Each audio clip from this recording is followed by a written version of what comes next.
Hello guys, and welcome to another video of Lag and Popcorn. Today we're going to be talking about movies which had crazy visuals, but I'm sorry to say, a weak storyline. So I'm going to present to you three movie series which have great visuals, right? But they don't have a good story. Well, most of the movies in that franchisee doesn't have a good story. So the first movie series which we are going to be talking about is Avatar. So Avatar is a movie series which is respected by many critics because of its visuals. Its VFX and CGI, everything is top notch. It is literally the best which you can get. I mean, the visuals are truly outstanding. But the storyline, it is something, right? It's not like it doesn't exist, but it just ceases to amaze me. The storyline is fairly simple, but works pretty well in the first movie. But the real problem over here is the variation. So the storyline isn't too tampered with in the second and the third movie. It's basically just the same storyline copy pasted with new and improved visuals, which is also very commendable. I mean, improving your already amazing visuals is truly an achievement, especially if we look at Avatar The Way of Water. It's absolutely amazing the step up which they gained. But the story is the real problem. It's just the same thing again and again. Jake Sully fights against the humans are winning at some point, and then the natural entities just F them over. And this becomes quite repetitive. So for me, Avatar The Way of Water and Avatar Fire and Ash especially really lags behind in the story aspect.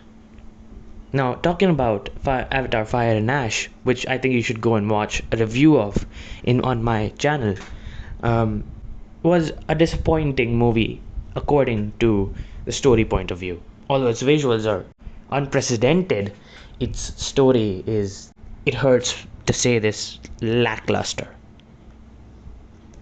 Now, let's move on from the Avatar series, which has undoubtedly the best visuals.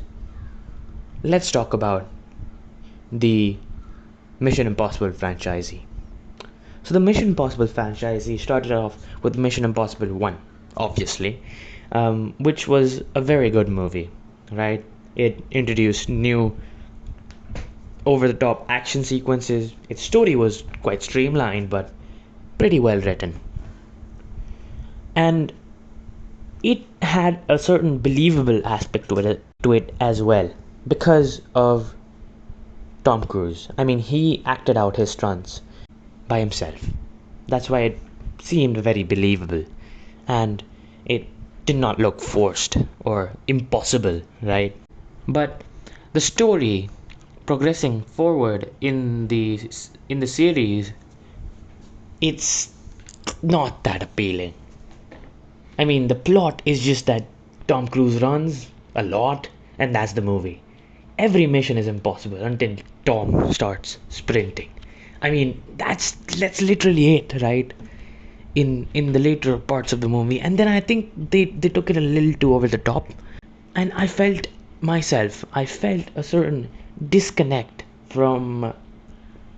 the uh, from the story part to the action part, which is absolutely amazing. I mean, still the action still holds to till this date, but the story part isn't that appealing. But I would say that Mission Possible has done more variety than the Avatar series, which is commendable.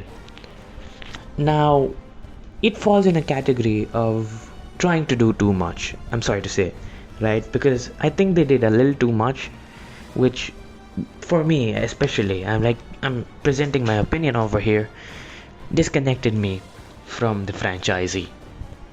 And the thing which made it stand out from the others was its real life action which Tom Cruise performed.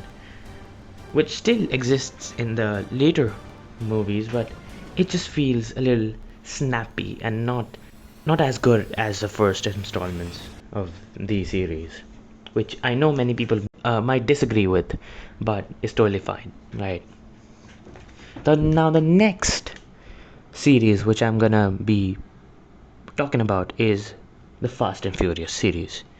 Now the Fast and Furious had plenty of good movies like Fast 5, Fast and Furious Tokyo Drift, which is my personal favorite, especially because of the theme song. It's so good. It's such a banger. Um, but physics and Fast and Furious doesn't go together.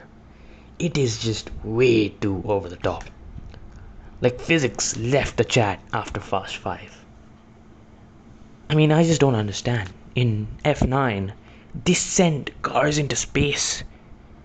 And that's what you call family? Although the visuals are very good, the racing sequences are totally adrenaline pumping. It just doesn't match up with me. I mean, God, talk about cars, right? Don't talk about space.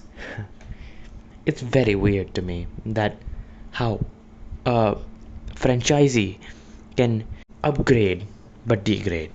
Upgrade in the sense of budget, in the sense of over the top sequences, but degrade in terms of story and emotions.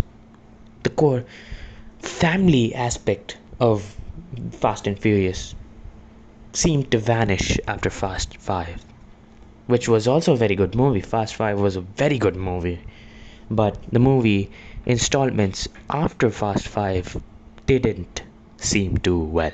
Now, for the last segment of this video, I would like to compare Fast and Furious to Mission Impossible. Although these two are different genres, but one thing which is quite comparative in both movies is the over the top action sequences of both. Now, Fast and Furious has cars flying, tanks, submarines in space, and logic is totally optional. At this point, they're one step away from racing on Mars. Now, Mission Impossible, it looks believable because Tom Cruise is actually doing the stunts in real life. And Tom Cruise risking his life while Fast Furious is risking physics. I would definitely say that the Mission Impossible crew has perfected the real life action sequences. Now, the story in Fast and Furious is just family plus random missions. The story gets way weaker after Fast 5. And in Mission Impossible, they designate a clear mission for every movie, and the tension increases as well.